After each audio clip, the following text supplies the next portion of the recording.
Buenos días, aquí Augusto Townsend, curador principal de Comité, con las noticias de hoy, martes 19 de noviembre del 2024.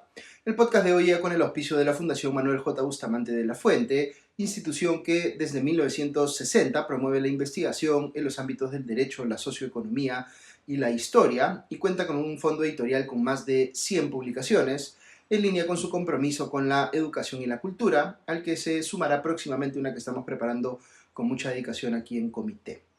Muy bien, vamos con los titulares de hoy, martes 19 de noviembre, en menos de un minuto. Primero, el hermano de la presidenta, Nicanor Boluarte, habría pasado a la clandestinidad ante el fallo inminente del juez Richard Concepción Carhuancho, que podría ordenar para él una prisión preventiva. Segundo, el expresidente de la constructora Obrainsa, Ernesto Tejeda, confirmó el testimonio de su hermano en el sentido de que le pagaron un soborno de 1 millón de soles al expresidente Martín Vizcarra cuando era gobernador regional de Moquegua. Tercero, la Comisión de Ética del Congreso aprobó iniciarle una investigación a la legisladora de Perú Libre, María Agüero, por un caso de mochasueldos. Cuarto, la Junta de Portavoces del Congreso aprobó poner en agenda la segunda votación de la reforma constitucional que reinstaura la reelección de alcaldes y gobernadores regionales. Y quinto, la aprobación de la presidenta Dina Boluarte ha caído a 3%, su punto más bajo según la encuesta más reciente de Datum. Vamos con el análisis de cada una de estas noticias. Aquí la primera. El hermano de la presidenta Nicanor Boluarte no se presentó ayer a la audiencia judicial del caso conocido como los Waikis en la sombra, en la que el juez Richard Concepción Carhuancho tenía que anunciar si le imponía a él y a otras personas un mandato de prisión preventiva. Este es el caso que se le sigue a Nicanor Boluarte por haber supuestamente intervenido ilegalmente en la designación de prefectos y subprefectos en el gobierno de su hermana, con el objetivo de utilizar esos cargos para hacer proselitismo político en favor del partido que está construyendo, que se llama Ciudadanos por el Perú. Hay bastante evidencia de que ese ha sido el caso, como ha reportado ampliamente el programa dominical Cuarto Poder. A mucha gente le sorprende que demore tanto la lectura de un fallo, porque ayer tampoco terminó de hacerlo el juez Concepción Carhuancho, recién acabaría hoy, todo hace parecer, y esto genera pues la sospecha en algunas personas de que esta demora justamente es lo que permite el comportamiento estratégico del imputado, de fugarse antes de que termine la lectura del fallo, si es que empieza a ver que este no le va a ser favorable.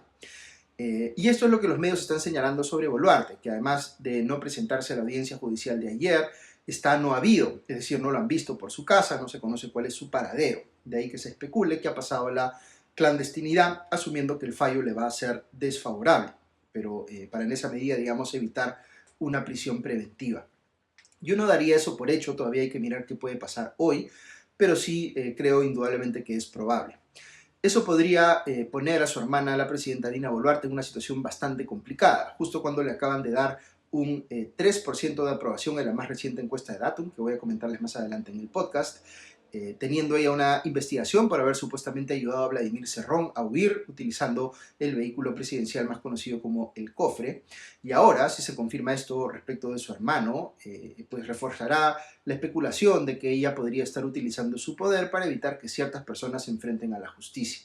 Sabemos, por otro lado, que está impulsando cambios el gobierno desde el Ministerio del Interior a través del titular de esta cartera, Juan José Santibáñez, para pasar al retiro al coronel de la policía, Harvey Colchado, y a otras personas que han participado en las pesquisas contra ella y su hermano.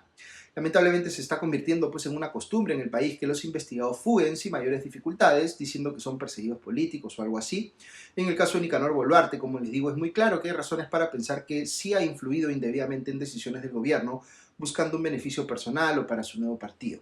¿Justifica eso una prisión preventiva? Pues yo diría que no necesariamente. Como les he mencionado varias veces en el podcast, yo tengo la impresión de que se han cometido excesos al ordenar ciertas prisiones preventivas, pero al mismo tiempo hay que reconocer que hay muchos casos donde los investigados efectivamente han tomado la decisión de pasar a la clandestinidad. Entonces, hasta cierto punto, hay un riesgo que se configure en la práctica y que sí existe.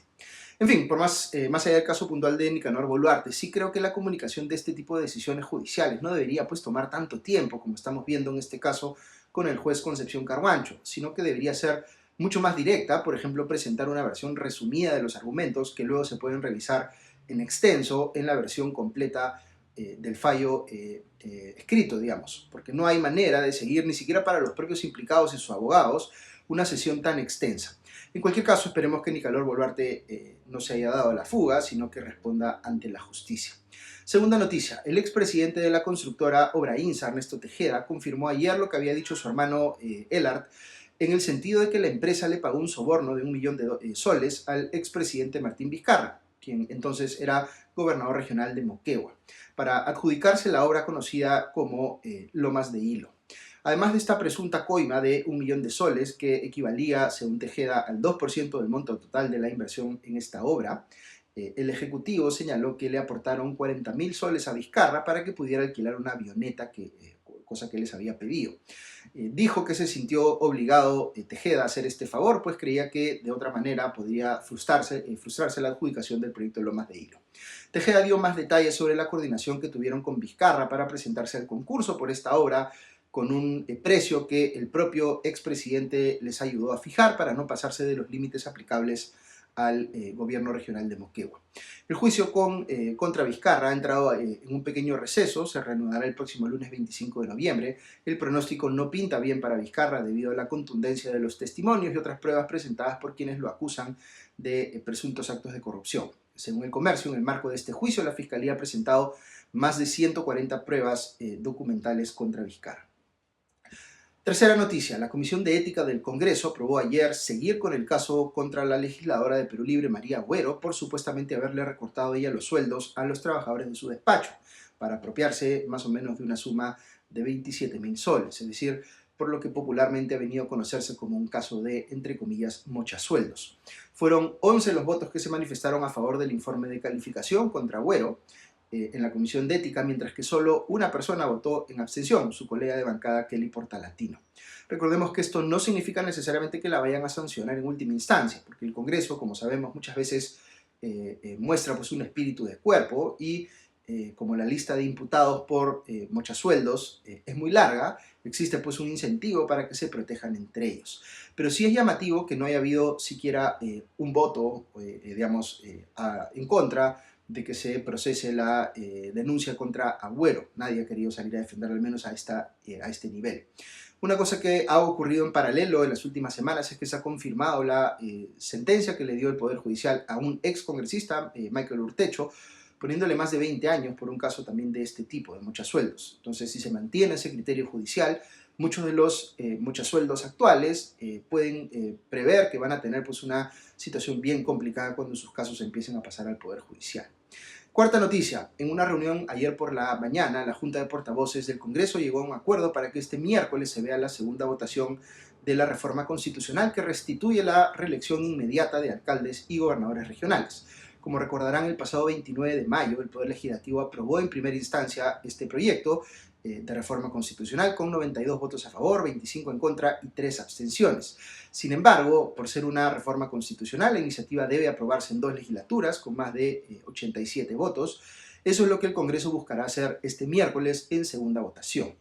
¿Qué dice exactamente la reforma? Este proyecto establece una reelección por un periodo adicional de manera inmediata para alcaldes, regidores, gobernadores y vicegobernadores, aunque controversialmente también elimina los movimientos regionales privándolos de participar en las elecciones. Yo creo que lo primero es positivo y lo segundo es muy cuestionable. Aunque este proyecto recibió 92 votos en una primera votación, según el periodista del Comercio Martín Hidalgo, aún no están asegurados los votos para la ratificación. De ser aprobada, la reforma podría tener efectos bastante relevantes, pero de momento, como no hay claridad sobre qué va a pasar, esto es una especie de dolor de cabeza para los partidos políticos porque, sin tener claro el panorama, no saben cómo confeccionar pues, sus listas de candidatos para las elecciones del 26, porque no tienen claro quiénes van a poder postular a qué. Quinta noticia, según la nueva encuesta de Datum para el comercio, la aprobación de la presidenta Dina Boluarte volvió a caer y alcanzó su punto más bajo en lo que va de su gobierno. Las cifras de la mandataria son bastante elocuentes, solo el 3% de la población aprueba su gestión. Estos niveles tan bajos de aprobación son inéditos y se acercan peligrosamente a los márgenes de error. Un dato curioso, pero que muestra pues, con claridad el nivel de impopularidad que tiene la presidenta actual. Su reducida aprobación es además transversal en todos los niveles socioeconómicos, edades, regiones, etc. La desaprobación de la presidenta, por otro lado, alcanzó el 94%, su punto más alto desde que asumió la presidencia en diciembre del 2022, hace casi 2 años. Por otro lado, los ministros tampoco se quedan atrás. El presidente del Consejo de Ministros, Gustavo Adrianzen, tuvo una nueva caída en su aprobación y está ahora en 13%, mientras que su desaprobación es del 81%. Estas cifras lo convierten en el primer ministro con la popularidad más baja en los últimos 13 años, según el Comercio. Por su parte, el ministro de Economía, José Arista, registró también un tropiezo y ahora tiene un 10% de aprobación y un rechazo del 75%. En respuesta, el premier Gustavo Adrianzen minimizó los resultados de la encuesta y dijo que el sondeo de Datum se había realizado antes de la APEC y que ellos esperan que los hallazgos en una nueva encuesta elaborada tras la cumbre sean positivos para ellos.